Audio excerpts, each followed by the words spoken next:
کلام حیات ستمبر 2021۔ اگر کوئی اول ہونا چاہے تو وہ سب میں آخر ہو اور سب کا خادم بنے۔ مقدس مرکز کی انجیل میں سے 9 باب 35 آیت۔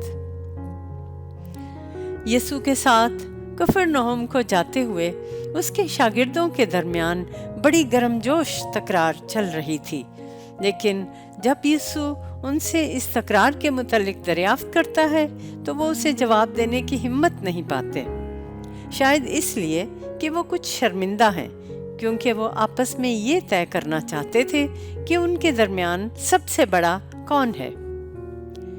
یسوع متعدد بار ان سے اپنی اصراری اذیت کے بارے میں ذکر کرتا ہے، لیکن پطرس اور باقی شاگردوں کے لیے اس بھید کو سمجھنا اور قبول کرنا انتہائی مشکل تھا۔ یسوع کی موت اور جی اٹھنے کے تجربے کے بعد ہی وہ یہ سمجھنے کے قابل ہوئے کہ در حقیقت یسوع کون ہے۔ خدا کا بیٹا جو محبت کی خاطر اپنی جان دے دیتا ہے۔ یہی وجہ ہے کہ اس کے حقیقی شاگرد ہونے میں ان کی مدد اور رہنمائی کرنے کے لیے یسوع بیٹھ جاتا ہے، انہیں اپنے پاس بلا کر ان پر انجیلی بشارت کی عظمت کی حقیقی نوعیت کا انکشاف کرتا ہے کہ اگر کوئی اول ہونا چاہے تو وہ سب میں آخر ہو اور سب کا خادم بنے۔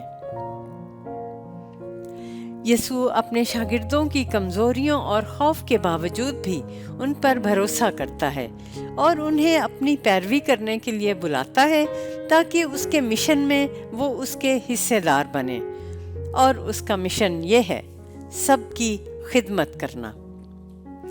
فلپیوں کی کلیسیا کی حوصلہ افزائی کرنے کے لیے مقدس پولس رسول کے یہ الفاظ ذہن میں گونجتے ہیں: تفرقے اور بے جا فخر سے کچھ نہ کرو، بلکہ فروتنی سے ایک دوسرے کو اپنے سے بہتر جانو، کہ ہر ایک اپنے فائدے کا نہیں بلکہ دوسروں کے فائدے کا خیال رکھے۔ بس تمہارا مزاج وہی ہو جو مسیح یسوع کا تھا۔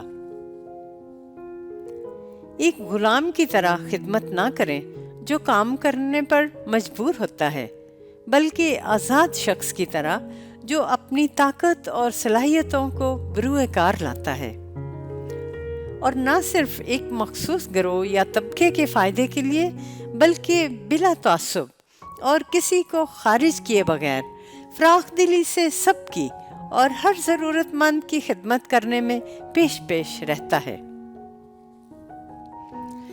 آج یہ بلاوا ہمارے لیے بھی ہے کہ کشادہ دل و دماغ کے ساتھ دوسروں کی ضروریات کو پہچانیں اور ان کا خیال رکھیں، اور حقیقی انسانی رشتے استوار کرنے میں سرگرم رہیں۔ یہ ایک دعوت ہے کہ مشترکہ بھلائی کے لیے اپنی صلاحیتوں اور خوبیوں کو بروئے کار لائیں، اور ناکامیوں کے باوجود بھی ہر روز ایک نیا آغاز کریں۔ یہ ہمارے لیے خود کو آخری مقام پر رکھنے کی دعوت ہے تاکہ سب کو ایک ہی منزل کی جانب چلنے کے لیے مائل کریں، اور منزل یہ ہے عالمی بھائی چارہ۔ اگر کوئی اول ہونا چاہے تو وہ سب میں آخر ہو اور سب کا خادم بنے۔ یسوع کے اس کلام پر تبصرہ کرتے ہوئے کیارا لوبیک اسے عمل میں لانے کے لیے چند مشورے تجویز کرتی ہیں۔ یسوع کی طرح آخری جگہ کا انتخاب کرنے کے لیے ہمارے پاس روزمرہ زندگی میں ان گنت مواقع موجود ہوتے ہیں۔ مثلاً جب کوئی اہم ذمہ داری سر انجام دینے کے لیے ہمیں سر فہرست رکھا جائے تو ہم اپنے آپ کو کچھ خاص سمجھنا شروع نہ کر دیں، بلکہ ایسے اہم مقام پر اپنے اوپر فخر اور غرور کا سایہ ہرگز نہ آنے دیں، بلکہ یاد رکھیں کہ ہمارے لیے اہم ترین یہ ہے ہمسائے سے محبت رکھنا۔ آئیں ہم اس نئے موقع سے بہتر طور پر ہمسائے کی خدمت کرنے کے لیے فائدہ اٹھائیں، اور چھوٹی چھوٹی چیزوں کی طرف دھیان دینا مت بھولیں، مثلاً ذاتی رابطے اور رشتے، سادہ گھریلو کام، والدین کا ہاتھ بٹانا، خاندان میں امن و سکون قائم رکھنے کے لیے قدم اٹھانا، ہم آہنگی اور بچوں کی تعلیم و تربیت پر توجہ دینا، اور بہت کچھ۔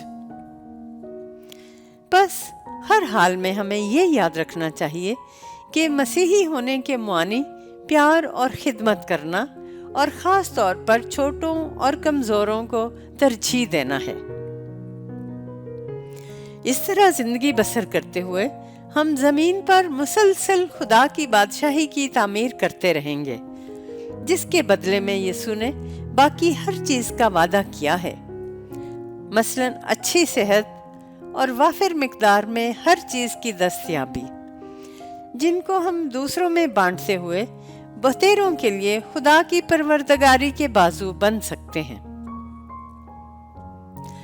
اگر کوئی اول ہونا چاہے تو وہ سب میں آخر ہو اور سب کا خادم بنے۔ اپنے مشترکہ گھر یعنی اپنی دھرتی ماتا کا تحفظ بھی آج کے دور کی فلاح عامہ اور خدمت کا ایک طریقہ ہے۔ اس کا خاص تقاضا یہ ہے کہ پوری دنیا میں سب کے ساتھ مل کر ہم بھی اس میں حصہ لیں، جو کئی سالوں سے مسیحی گواہی کا ایک اہم موضوع رہا ہے۔ ہم یاد رکھیں کہ بہت سی مسیحی برادریوں میں اس سال بھی خاص طور پر ستمبر کے مہینے کا آغاز تخلیق کے لیے مخصوص ایام کی تقریب سے ہوگا، جو 4 اکتوبر تک کائنات کی دیکھ بھال کے لیے دعا کے عالمی دن تک جاری رہے گا۔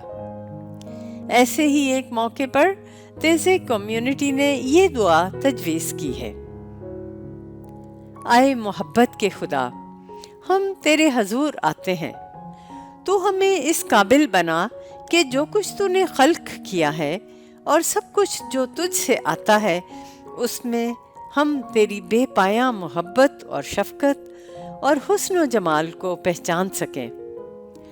ہمارے اندر دوسروں کا خیال رکھنے اور ساری کائنات کی طرف توجہ دینے کا جذبہ بڑھا، ہمیں ہر چیز کی قدر کرنا سکھا اور ہمیں پورے انسانی خاندان میں امن کے پیامبر بنا دے۔